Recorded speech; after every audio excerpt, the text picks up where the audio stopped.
राजेश यादव हा राहत असलेल्या मुंबई येथील झोपडपट्टीतील घरातून दुर्गंधी येत असल्याची माहिती स्थानिक रहिवाशांनी पोलिसांना दिली.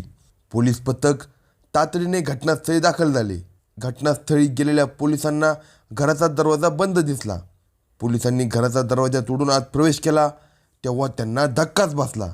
कारण घरात दीपा राजेश यादव या महिलेचा मृतदेह कापडी पट्टीने हातपाय बांधून बेडशीटमध्ये गुंडाळून ठेवल्याचे आढळून आले.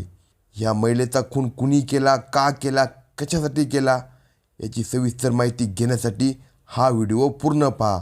अशाच नवनवीन स्टोरी दररोज ऐकण्यासाठी कलम 302 चॅनेलला सबस्क्राईब करा आणि समोरच्या बेल आयकॉनवर क्लिक करा. राजेश आणि दीपा या दोघांची ओळख फेसबुकवर झाली.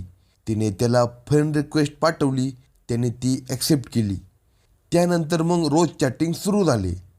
जेवण झालं का, काय करत आहेस असे प्रश्न चालू झाले. त्यानंतर दोघे एकमेकांशी बोलू लागले. तेथून दोघांमध्ये मोबाईल नंबरची देवाणघेवाण झाली. या संवादाचे रूपांतर हळूहळू प्रेमात झाले. पुढे राजेश आणि दीपा यांनी विवाहबंधनात अडकण्याचा निर्णय घेतला. विवाह म्हणजे दोन जीवांचे मधुर मिलन असते. मिलन म्हणजे एकमेकात मिसळून जाणे, मनाने विचाराने एकमेकांचा स्वभाव, आवडीनिवडी ओळखणे, जाणून घेणे आणि त्यात थोडीफार तडजोड करणे, हे खरं मिलन. राजेश आणि दीपा यांचे एकमेकावर जीवापाड प्रेम होते. त्यामुळे राजेशसोबत लग्न करण्यासाठी दीपा ओरिसातून मुंबईत आली होती. 6 महिन्यापूर्वी या दोघांनी लग्न केले. सुरुवातीचे काही दिवस मजेत गेले, पण नंतर मात्र घडी विस्कटत गेली. घे रे, एकदा प्याल्याने काय होत नाही, कधीतरी घ्यावीच लागते. एकदा घेऊन तर बघ, सगळे टेन्शन निघून जाईल. जो पितो त्यालाच पिण्याची मजा कळते. असे बोलून दारू पिण्यासाठी उत्सुक करणाऱ्या मित्रामुळे राजेशला दारूचे व्यसन लागले. तो दारूच्या आहारी गेला. पण ही गोष्ट दीपाला माहीत नव्हती. लग्नानंतर राजेशला दारूचे व्यसन आहे हे कळल्यावर या दोघांमध्ये वारंवार वाद होऊ लागला.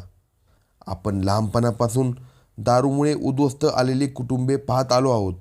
दारू पिऊन बायकोला मारहाण करणे, पगाराच्या दिवशी जीवनावश्यक गोष्टीसाठी लागणारे पैसे दारूवर उडवणे, ऐकूनच कानातून रक्त येईल अशा शिव्या देणे. त्यामुळे आधीपासून दारूचा तिटकारा वाटतो.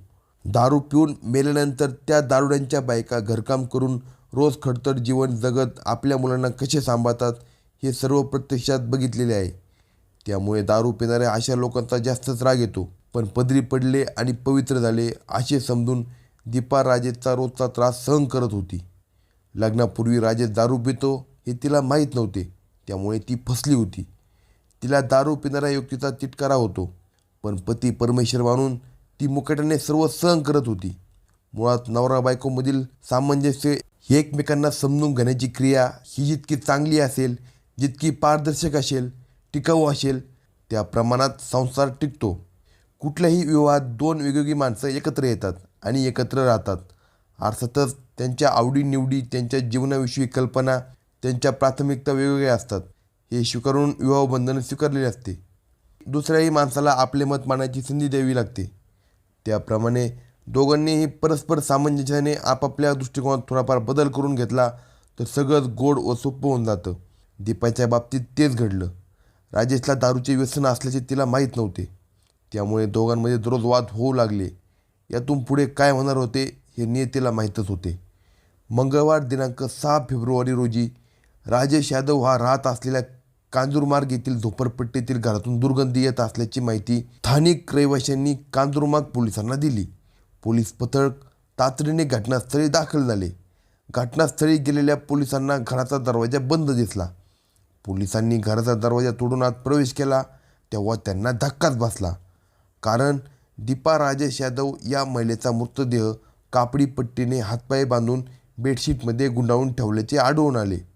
कांजूरमार्ग पोलिसांनी घटनास्थळी पंचनामा करून या प्रकरणी पोलीस ठाणे येथे गुन्ह्याची नोंद केली. पोलीस पथके तयार करून घटनास्थळावरील तसेच परिसरातील तपास सुरू केला.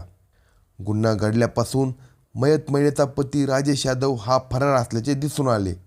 राजेश हा त्याच्या मूळ गावी पळून जाण्याची शक्यता असल्याने एक पथक उत्तर प्रदेश येथे तात्काळ रवाना करण्यात आले होते.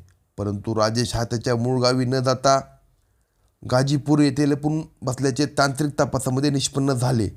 म्हणून उत्तर प्रदेश येथे रवाना झालेल्या पथकाने त्या दिवशी जाऊन मानवी कौशल्याचा वापर करून तात्काळ संशयित आरोपी राजेश यादव यास ताब्यात घेतले. पोलीस ठाण्यात आणून त्याची कसून चौकशी केली असता त्याने गुन्ह्याची कबुली दिली.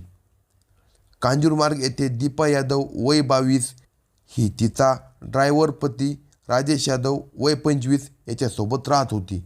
या दोघांचा फेसबुकमुळे प्रेमविवाह झाला होता.